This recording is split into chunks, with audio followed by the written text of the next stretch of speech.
നക്ഷത്രത്തിൻ്റെ ഒരു അപ്കമിങ് എപ്പിസോഡിലേക്ക് എല്ലാവർക്കും സ്വാഗതം. ഇന്ന് നമ്മുടെ വിക്രമിൻ്റെയും രാധയുടെയും വിവാഹ നിശ്ചയമാണ്. അതിനുള്ള ഒരുക്കങ്ങളെല്ലാം അമ്പലത്തിൽ വെച്ച് നടക്കുന്നുണ്ട്. ക്ഷണിക്കപ്പെട്ട അതിഥികളെല്ലാം വരുന്നുണ്ട്. അവരെയെല്ലാം സ്വീകരിക്കുന്നത് നമ്മുടെ വിനയനും രാധയുടെ അച്ഛനും ചേർന്നാണ്. എന്നാൽ നമ്മുടെ കമലാമ്മയും ശ്രീജയും നന്ദിനിയും എല്ലാം ഓടി നടന്ന് എല്ലാ ചടങ്ങുകൾക്കുള്ള എല്ലാ ഒരുക്കങ്ങളും ചെയ്തുകൊണ്ടിരിക്കുന്നുണ്ട്. രാധയുടെ അമ്മ കമലാമ്മയോട് ചോദിക്കുന്നുണ്ട്, വിക്രം എവിടെ ചേച്ചി, വിക്രം ഒരുങ്ങിക്കഴിഞ്ഞോ എന്ന് ചോദിക്കുമ്പോൾ കമലാമ്മയും പറയുന്നുണ്ട്, അവൻ റൂമിലുണ്ട്, അവൻ ഒരുങ്ങി ഇപ്പോൾ ഇങ്ങോട്ടേക്ക് എത്തും എന്ന് പറയുന്നുണ്ട്.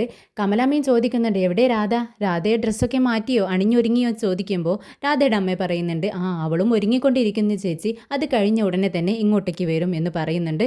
അങ്ങനെ കമലാമ്മ വേഗം തന്നെ വിശ്വത്തിൻ്റെ അടുത്ത് ചെന്ന് ചോദിക്കുന്നുണ്ട്, വിക്രം എവിടെ, വിക്രം ഡ്രസ്സ് മാറ്റിയോ എന്ന് ചോദിക്കുമ്പോൾ വിശ്വം പറയുന്നുണ്ട്, ഇല്ല അമ്മേ, അവനോട് എത്ര പറഞ്ഞിട്ടും അവനക്ക് മനസ്സിലാവുന്നില്ല, അവൻ വരുമ്പോൾ ഇട്ട് ആ ഡ്രസ്സിനാലെ അവിടെ തന്നെ നിന്ന് ആലോചിച്ച് നിൽക്കുന്നുണ്ട്, ഞാൻ എത്ര പറഞ്ഞിട്ടും കേൾക്കുന്നില്ല, ഇനി അമ്മ പോയി ഒന്ന് സംസാരിക്കേ, അമ്മ പറഞ്ഞാലേ അവൻ കേൾക്കത്തുള്ളൂ എന്ന് പറയുന്നുണ്ട്. കമലാമ്മ വേഗം തന്നെ വിക്രമിൻ്റെ അടുത്തെത്തുന്നുണ്ട്. വിക്രം, നീ എന്ത് നോക്കിയാണ് ഇങ്ങനെ നിൽക്കുന്നത്, പെട്ടെന്ന് മുഹൂർത്തമാവാൻ സമയമാവാൻ ആയി, നീ ചെന്ന് വേഗം ഡ്രസ്സ് മാറി, ഞാൻ ഡ്രസ്സെല്ലാം ഒരു കവറിൽ വെച്ച് കൊണ്ടുവന്നിട്ടുണ്ട്, നീ എല്ലാം പെട്ടെന്ന് തന്നെ ചെല്ല്, എല്ലാം മാറിയിട്ട് വാ എന്ന് പറയുന്നുണ്ട്. ഇത് കേട്ട് വിക്രം പറയുന്നുണ്ട്, അമ്മയ്ക്കിപ്പോൾ എന്താ വേണ്ടത്, ഞാൻ നിശ്ചയത്തിന് നല്ലപടിയിരിക്കണം, അതിനെന്താ, സമയമാവുന്നതല്ലേ ഉള്ളൂ, അപ്പോഴേക്കും ഞാൻ ഡ്രസ്സ് മാറ്റിക്കോളാം, അമ്മ ഒന്നും മിണ്ടാതിരിക്കേ എന്ന് പറയുന്നുണ്ട്. കമലാമ്മ അവിടെ നിന്നും പോകുന്നുണ്ട്. നന്ദിനിയുടെ കഴുത്തിൽ കിടക്കുന്ന മാല കണ്ട് നമ്മുടെ രാധയുടെ അമ്മ ചോദിക്കുന്നുണ്ട്, നന്ദിനി, നീ വിവാഹമൊക്കെ ആയിട്ട് പുതിയ മാലയൊക്കെ വാങ്ങിയോ? ഇത് കേട്ട് നന്ദിനി പറയുന്നുണ്ട്, ഏയ് ഇല്ല ചേച്ചി, ഇതേ മുക്കുപണ്ടമാ, സ്വർണമൊന്നും എൻ്റെ കയ്യിലില്ല ചേച്ചി എന്ന് പറയുന്നുണ്ട്. ഓ ആണോ എന്നും പറഞ്ഞുകൊണ്ട് രാധയുടെ അമ്മ ഇവിടെ നിന്നും പോകുന്നുണ്ട്. എന്നാൽ വിനയനപ്പുറത്ത് നിൽക്കുന്നുണ്ട്. എന്തിനാടി നീ നുണ പറയുന്നതെന്ന് ചോദിക്കുമ്പോൾ നന്ദിനി പറയുന്നുണ്ട്, ചേട്ടനൊന്നും മിണ്ടാതിരിക്കേ, ഇത് സ്വർണമാണെന്നറിഞ്ഞാലേ പിന്നീട് അമ്മയും ചേച്ചിയും ഒക്കെ എന്തെങ്കിലും ആവശ്യത്തിനായി ചോദിക്കും, അതുകൊണ്ട് ഞാൻ എല്ലാവരോടും ഇത് മുക്കുപണ്ടമാണെന്നാണ് പറഞ്ഞിരിക്കുന്നത്. എങ്ങനെയുണ്ട് ചേട്ടാ, ഇത് ഇട്ടപ്പോൾ ഞാൻ ഒട്ടും കുറേ സുന്ദരിയായിട്ടുണ്ടോ എന്ന് ചോദിക്കുന്നുണ്ട്. അപ്പോൾ വിനയം പറയുന്നുണ്ട്, പിന്നെന്താ, നീയാണോ ഇവിടുത്തെ മണവാട്ടിയെന്ന് എല്ലാവരും വിചാരിക്കും എന്ന് പറഞ്ഞുകൊണ്ട് ഒരു തമാശയും പറയുന്നുണ്ട് നമ്മുടെ വിനയൻ. എന്നാൽ ഇവിടെ നടക്കുന്ന ചടങ്ങിനെ പറ്റിയൊന്നും അറിയാതെ നമ്മുടെ വേദയും പത്മയും മുത്തശ്ശിയും കൂടി അമ്പലത്തിലേക്ക് തൊഴാനായി വരുന്നുണ്ട്. പെട്ടെന്നാണ് രാധയുടെ അമ്മ വേദയെ കാണുന്നത്. രാധയുടെ അമ്മ വേഗം തന്നെ കമലാമ്മയോട് ഈ വിവരം പറയുന്നുണ്ട്. കമലാമ്മയുടെ അടുത്ത് ചെന്നിട്ട് ചൂടാവുകയാണ് ചെയ്യുന്നത്. അതെ, നിങ്ങൾ എന്ത് പണിയായി കാണിച്ചിരിക്കുന്നത്, ഞങ്ങളെ നാട്ടുകാരുടെ മുന്നിൽ വെച്ച് നാണം കെടുത്താൻ വേണ്ടിയിട്ടാണോ ഈ ചടങ്ങിന് വേണ്ടി ഇവിടേക്ക് വിളിച്ചു വരുത്തിയിരിക്കുന്നത് എന്ന് ചോദിക്കുമ്പോൾ കമലാമ്മ അന്തം വിട്ട് ചോദിക്കുന്നുണ്ട്, എന്താ നീ പറയുന്നത്, എന്തിനെക്കുറിച്ചാണ് പറയുന്നത്, എനിക്കൊന്നും അറിയത്തില്ലെന്ന് പറയുമ്പോൾ നിൽക്കുന്നത് കണ്ടില്ലേ, അവളുണ്ടല്ലോ ആ വേദ, അവളെ നിങ്ങൾ കണ്ടില്ലേ, അവളെ നിങ്ങളല്ലേ ഇങ്ങോട്ടേക്ക് വിളിച്ചു വരുത്തിയെന്ന് ചോദിക്കുന്നു. എന്നാൽ കമലാമ്മ തിരിഞ്ഞു നോക്കുന്ന സമയത്ത് വേദയെ കണ്ട് ഞെട്ടുന്നുണ്ട് കമലാമ്മ. ഇല്ല, അവളിവിടെ ഇങ്ങനെ വന്നു, എനിക്കറിയില്ല, ഞാൻ സത്യമാണ് പറയുന്നത്, ഈ വിവരം ആരും തന്നെ അവളോട് പറഞ്ഞിട്ടില്ല എന്ന് പറയുന്നുണ്ട്. എന്നാൽ രാധയുടെ അമ്മ കൈ ചൂണ്ടിക്കൊണ്ട് നമ്മുടെ കമലത്തോട് സംസാരിക്കുന്നുണ്ട്. അതെ, ഒരു കാര്യം നിങ്ങൾ ആലോചിച്ചോ, ഈ വിവാഹ നിശ്ചയം എങ്ങാനും മുടങ്ങിക്കഴിഞ്ഞാലുണ്ടല്ലോ, നിങ്ങളെ ഞാൻ ജയിലിൽ കയറ്റും, ഞാൻ പെറ്റീഷൻ കൊടുക്കും എന്ന് പറഞ്ഞുകൊണ്ട് ഭീഷണിപ്പെടുത്തിക്കൊണ്ട് അങ്ങോട്ടേക്ക് പോകുന്നുണ്ട്. എന്നാൽ ഇതെല്ലാം കാണുന്നുണ്ട് നമ്മുടെ വിക്രം കാണുന്നുണ്ട്. വിക്രം വേഗം തന്നെ കമലാമ്മയുടെ അടുത്ത് വന്നിട്ട് പറയുന്നുണ്ട്, എന്തിനാ അവർ നിങ്ങളുടെ മുഖത്ത് നോക്കിക്കൊണ്ട് അമ്മ ഇങ്ങനെ സംസാരിക്കുന്നത്, ഒരു മര്യാദയില്ലാതെ കൈ ചൂണ്ടിക്കൊണ്ടാണല്ലോ സംസാരിക്കുന്നത്, ഇവിടെ എന്തൊക്കെയോ നടക്കുന്നുണ്ട് ഞാൻ അറിയാതെ, എന്താണമ്മേ, ഇതാണ് പ്രശ്നമെന്ന് ചോദിക്കുമ്പോൾ കമലാമ്മ പറയുന്നുണ്ട്, ഒരു പ്രശ്നവുമില്ല, പിന്നെ കുറച്ച് അഡ്ജസ്റ്റ്മെൻ്റൊക്കെ വേണ്ടടാ, രണ്ട് കുടുംബങ്ങൾ തമ്മിലല്ലേ ചേരുന്നത്, അങ്ങോട്ടും ഇങ്ങോട്ടൊക്കെ അഡ്ജസ്റ്റ്മെൻറ്റ് ചെയ്യണം, നീ ഒന്നും മിണ്ടാതിരിക്കുക, ഇവിടെ ഇപ്പോൾ പ്രശ്നങ്ങളൊന്നുമില്ല, നീ അങ്ങോട്ടേക്ക് ചെല്ലെന്ന് പറഞ്ഞുകൊണ്ട് വിക്രമിനെ പതുക്കെ അപ്പുറത്തേക്ക് മാറ്റുന്നുണ്ട്. കമലാമ്മ പെട്ടെന്ന് തന്നെ വേദയുടെ അടുത്തുന്നുണ്ട്. കമലാമ്മയെ കണ്ടതും വേദ സന്തോഷത്തോടെ ചോദിക്കുന്നുണ്ട്, അമ്മ ഇവിടെ എപ്പോഴാണ് വന്നത്, ആരൊക്കെ ഉണ്ടോ, അപ്പം നന്ദിനിയേച്ചും ശ്രീചേച്ചിയും ഒക്കെ ഉണ്ടോ, അവരൊക്കെ എവിടെ, ആരും കാണുന്നില്ലല്ലോ എന്ന് പറഞ്ഞുകൊണ്ട് പിറകിലേക്ക് നോക്കുന്നുണ്ട്. എന്നാൽ കമലാമ്മ ദേഷ്യത്തോടെ വേദയോട് ചോദിക്കുന്നുണ്ട്, നീ എന്തിനാ ഇപ്പോൾ ഇങ്ങോട്ടേക്ക് വന്നത്, എല്ലാം അറിഞ്ഞുകൊണ്ടല്ലേ എന്ന് ചോദിക്കുകയാണ്. വേദ അന്തം വിട്ട് കമലാമ്മയുടെ മുഖത്തേക്ക് നോക്കിക്കൊണ്ട് ചോദിക്കുന്നുണ്ട്, എന്താണ് അമ്മ ഇങ്ങനെ ദേഷ്യത്തോടെ സംസാരിക്കുന്നത്, എന്തറിഞ്ഞോ എന്നാണ് ചോദിക്കുന്നത്, ഞാനൊന്നും അറിഞ്ഞിട്ടില്ല, എന്താ കാര്യമെന്ന് ചോദിക്കുന്നുണ്ട്. കമലാമ്മ പറയുന്നുണ്ട്, അത് ഇന്ന് ഇവിടെ വെച്ച് എൻ്റെ വിക്രത്തിൻ്റെ വിവാഹ നിശ്ചയം നടന്നുകൊണ്ടിരിക്കുകയാണ്, അതാ അങ്ങോട്ട് നോക്ക് എന്ന് പറഞ്ഞുകൊണ്ട് പിറകിലേക്ക് ചൂണ്ടിക്കാണിക്കുന്നുണ്ട് നമ്മുടെ കമലാമ്മ. കമലാമ്മ ചൂണ്ടിക്കാണിക്കുന്ന സ്ഥലത്തേക്ക് നമ്മുടെ വേദ നോക്കുന്നുണ്ട്.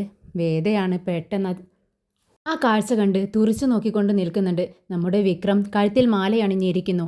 അപ്പുറത്ത് രാധയും മാലയിട്ടുകൊണ്ട് ഇരിക്കുന്നുണ്ട്. ഇത് കണ്ട് വേദ ഇങ്ങനെ അങ്ങോട്ടേക്ക് എന്നെ തുറിച്ചു നോക്കിക്കൊണ്ടിരിക്കുന്നു. കമലാമ്മ പറയുന്നുണ്ട്, കണ്ടില്ലേ, അവിടെ നടക്കുന്നത് വിക്രത്തിൻ്റെയും രാധയുടെയും വിവാഹ നിശ്ചയമാണ്. അത് സദസ്സിലെല്ലാം കൂടിയിരിക്കുന്നവരെല്ലാം ഞാൻ ക്ഷണിച്ചിട്ട് വന്നവരാണ്. പിന്നെ നീ ഈ വിവാഹം എങ്ങനെ മുടക്കാൻ വേണ്ടി നോക്കിയാലുണ്ടല്ലോ, ഞാൻ എൻ്റെ ജീവിതം അവസാനിപ്പിക്കുമെന്ന് പറയുന്നുണ്ട് നമ്മുടെ കമലാമ്മ. കമലാമ്മ അതും പറഞ്ഞുകൊണ്ട് അവിടെ നിന്നും പോകുന്നുണ്ട്. വേദയാണെങ്കിൽ അങ്ങോട്ട് തന്നെ നോക്കിക്കൊണ്ട് തുരതുരാ കണ്ണിൽ നിന്നും വെള്ളം വരുന്നുണ്ട് നമ്മുടെ വേദയുടെ കണ്ണിൽ നിന്നും. അവിടെ വിവാഹ നിശ്ചയത്തിൻ്റെ ചടങ്ങുകളെല്ലാം തുടങ്ങിയിട്ടുണ്ട്. അവർ എങ്ങോട്ടും ഇങ്ങോട്ടും ജാതകമെല്ലാം മാറിക്കൊടുക്കുന്നുണ്ട്. പെട്ടെന്നാണ് വിക്രം പുറത്തു നിൽക്കുന്ന വേദയെ കാണുന്നത്. ഒരു നിമിഷം നമ്മുടെ വിക്രമിൻ്റെ മനസ്സും കണ്ണും നിറയുന്നുണ്ട്. കണ്ണ് കലങ്ങിക്കൊണ്ട് തന്നെ വിക്രം അങ്ങോട്ടേക്കും നോക്കുന്നുണ്ട്. വേദയും വിക്രമിനെ തന്നെ നോക്കിക്കൊണ്ടിരിക്കുകയാണ്. വേദയുടെ കണ്ണിൽ നിന്നും വെള്ളം വന്നുകൊണ്ടേയിരിക്കുന്നുണ്ട്. വിക്രമിനും അപ്രതീക്ഷിതമായി വേദയെ കണ്ടതുകൊണ്ട് തന്നെ മനസ്സ് വല്ലാതെ വേദനിക്കുന്നുണ്ട്. തുരുതുരാ വേദയെ തന്നെ ഇങ്ങനെ ശ്രദ്ധിച്ചുകൊണ്ടിരിക്കുകയാണ് വിക്രം. പെട്ടെന്നാണ് നമ്മുടെ പത്മവും നമ്മുടെ മുത്തശ്ശിയും കൂടി അങ്ങോട്ടേക്ക് വരുന്നത്. അവരും ഈ കാഴ്ച കണ്ട് നിൽക്കുന്നുണ്ട്. പെട്ടെന്ന് വേദയോട് പറയുന്നുണ്ട്, വേദേ, നീ എന്താണ് ഇങ്ങനെ നോക്കി നിൽക്കുന്നത്? ഇതെന്താ ഇവിടെ നടക്കുന്നത്? നിന്റെ കഴുത്തിൽ അവൻ താലി കെട്ടിയത് ഊരിയിട്ട് പോലുമില്ല. എന്നിട്ട് അവൻ വേറൊരു വിവാഹത്തിന് സമ്മതിക്കുന്നു. നീ ഇത് അനുവദിച്ചു കൊടുക്കരുത്. നീ വേഗം ചെന്ന് അവൻ്റെ ഭാര്യയാണ് നീയെന്ന് പറ.